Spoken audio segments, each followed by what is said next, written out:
All right, so we're going to get started looking at how to write great reports. So we have a few points on how to write really good reports. And the first one is having a clear structure. So having headings and subheadings and then clear action points makes your report much easier to read and understand. If you give your clients a report that is complicated and difficult to understand, then they are less likely to take the actions that they need to take to ensure that their home is safe and secure. And you're making their lives more difficult and they'll become frustrated with your work. So really giving them a clear report that's easy to understand is the most important thing. And I'm going to give you different ways of doing that. So we're going to start off, like I said, with clear structure. And if you go to the next slide, Frankie, we have two examples of structure. In the first example, you can see that there is a clear heading. You can instantly tell that the person is talking about the porch or deck. There are short paragraphs. So talking about the porch, it's just a very short paragraph. In my example, I only had one, but if you had another, you would just, again, keep it short, keep it simple. There's a space. Then there is another clear heading about the material that they're using and some clear pictures as well, which are large enough so that you can see what the person is looking at exactly. It's even got a little circle around one of the pictures pointing at one specific issue. And then you have a bullet point with recommendations. And I put recommendations in bullet points, again, to make it simpler. If they don't have time to read the full report, they can just look and be like, oh, okay, my recommendation is replacing that second stat. Got it. I know, I understand that. Whereas in the second example, all of the text is really squished together. There's no spacing. There are no headings. The two say exactly the same thing, but the first one is a lot more inviting. The second one is just less easy to read. It doesn't make you want to read it. There is a picture, but it's really small and it doesn't show us anything. So there's no second picture that clearly tells you what the issue is. It's just one broad picture, which really isn't great. Moving on to the next point, which is to be objective and concise. So a report needs to be precise and to the point. You don't want to give unnecessary details.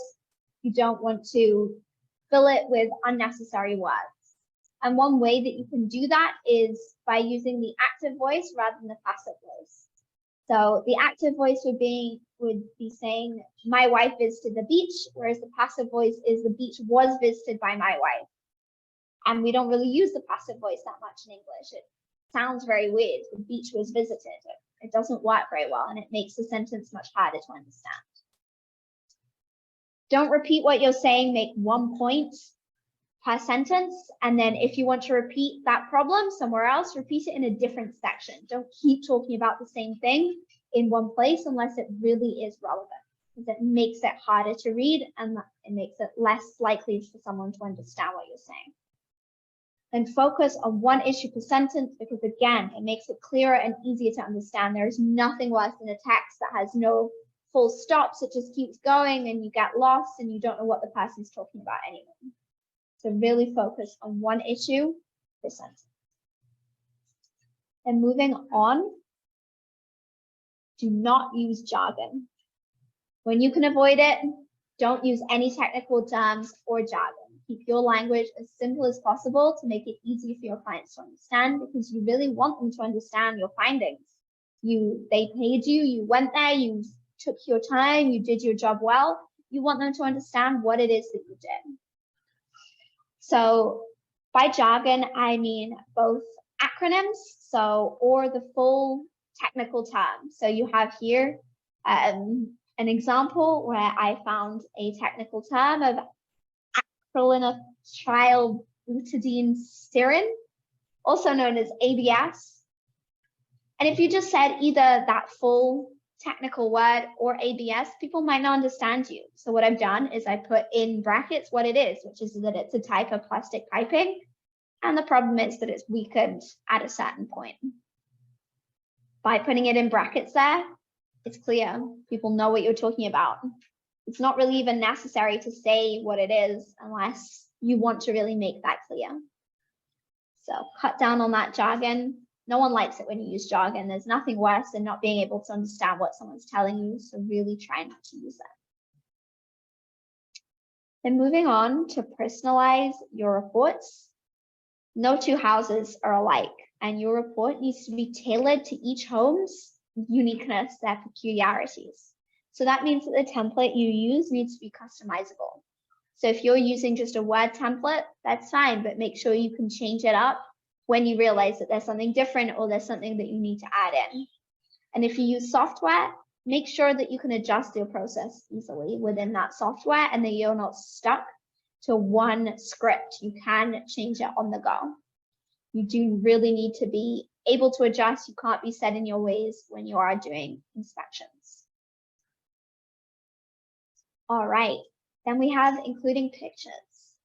Photos are now really easy to take on your smartphone. You don't need an expensive camera to take a good picture. So bring your phone along, take pictures, and add them into the report. They're really important to illustrate both the good and the bad in each property. It really helps clients understand what you're saying when there's a picture, as it's there to illustrate your point. And also, if you do regular inspections to one property, it's very useful to compare the state of the property over time. You can see if a lot of damage has been inflicted one year or if it's stable in its condition. So including pictures is super key for a good report. What is also really important for a great report is to include maintenance recommendations. If you go to the next slide, Frank.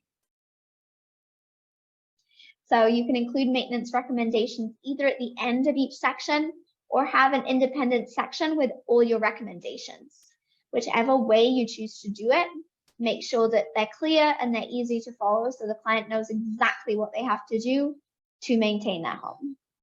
You could also include in maintenance recommendations for older properties, include any safety codes that they're not meeting and what they can do to ensure that their home or property is safe, and hopefully the owners will follow up on your recommendations and actually put them into action.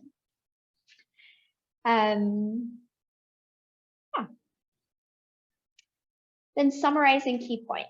Including the key points at the end of your report is a really great thing to do. It just goes above and beyond so that your client, if they just flip through your report and don't read it properly, they can see the clear bullet points of all your findings and the most important things that you found there.